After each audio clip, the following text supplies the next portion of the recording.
इतना पुलिस वाला क्यों आया?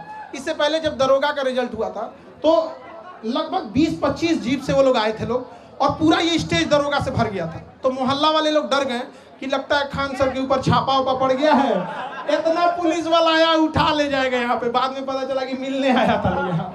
तो ये सारे लगभग 12,000 से ज्यादा बच्चे हैं और ये अभी एक हॉल में बैठे हैं। उद्देश्य यही है, इन लोग के जैसे हजारों लाखों बच्चे तैयारी कर रहे हैं, जो पेपर लीक हो जाता है, ऐसे न जाने कितने गरीब मिडिल क्लास के बच्चों का सपना तोड़ दिया जाता है। और शायद अगर ईमानदारी से परीक्षा नहीं होती तो यहाँ ये लोग नहीं बैठ पाते, केवल अमीर लोग बैठे रहते। लेकिन यहाँ कोई भी ऐसा नहीं होगा, सब मिडिल क्लास गरीब घर के बच्चे होंगे। मकान मालिक के सताए हुए हैं, हॉस्टल में इन लोग को अगर मकान वाले और बिजली विभाग से भी कहते हैं, आपके माध्यम से कहते हैं बिजली विभाग से भी, कि ये जिस हॉस्टल में रहते हैं वहाँ इन्वर्टर वगैरह नहीं रहता, तो कम से कम स्टूडेंट एरिया का लाइट ना काटा जाए। आप लोग सहमत है कि नहीं जी? स्टूडेंट एरिया का 2-2 घंटा लाइट काट देता है, ऐसा कहता है कि दुनिया भर में बिजली दे रहे हैं, यहाँ पे मंगल ग्रह पे बिजली सप्लाई करेगा, पहले विद्यार्थी के देते बिजली यहाँ पे। लेकिन जिस तरीके से अब नीट का भी पेपर लीक हुआ था, नीट परीक्षा के लिए इनका कहना है, तो कुछ पत्रकार हम टीचरों को कहीं कह रहे हैं कि हम लोग के पास पता नहीं क्या बुद्धि वगैरह का, उनका कहना है कि हम लोग के पास इतना बुद्धि नहीं है। अजीब हाल है। देखिए, नीट पेपर में कहा गया है कि एयरफोर्स पेपर को पहुंचाएगा। अच्छी बात है, आप इनिशिएशन ले रहे हैं, लेकिन समझिए मलेरिया की बीमारी में टाइफाइड का इंजेक्शन नहीं मारा जाता है। नीट पेपर परीक्षा, पेपर पहुंचने की समस्या नहीं थी कि एयरफोर्स का हम यूज कर रहे हैं, समस्या थी जहां से छप रहा है, जहां से बन रहा है, वहीं पे लीक हो जा रहा है।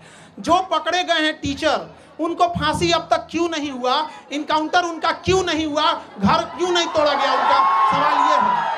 आप में से बताइए, इतने लोग, ये सब सिलेक्टेड पुलिस वाले हैं यहाँ पर, इन सब से कहते हैं पेपर लीक करने वालों को बकसना चाहिए जी, किसी को नहीं बकसना चाहिए यहाँ पर।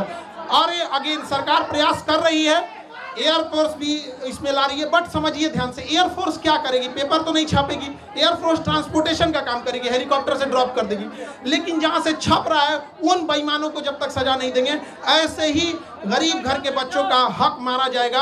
और जब तक हम लोग हैं, हम लोग के पास एक ही शिकायत रहती है गवर्नमेंट से कि भैया पेपर तो ईमानदारी से ले लो यार, हम आपसे क्या मांग रहे हैं। ये बच्चे कुछ नहीं मांगते, ईमानदारी से पेपर मांगते हैं, अगर परीक्षा टाइम से हो।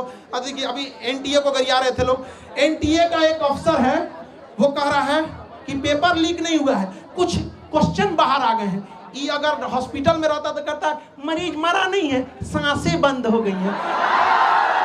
पागल है सब वहां बैठा हुआ, हम क्या बोलेंगे। अभी एनटीए को गरियाया, मन नहीं भरा, सीयूईटी का पेपर नाश दिया। बताइए, एक बच्चे के मनोबल पर कितना बुरा असर पड़ेगा, हम लोग परेशान हो जाते हैं। और पत्रकार में कुछ लोग कहते हैं कि हम लोग, शिक्षक लोग को कुछ आता नहीं, पढ़ा के पसीना से कपड़ा भीग जाता है। यहाँ पे जितना पसीना ये लोग बहाते हैं, उतना साथ में हम लोग भी बहाते हैं।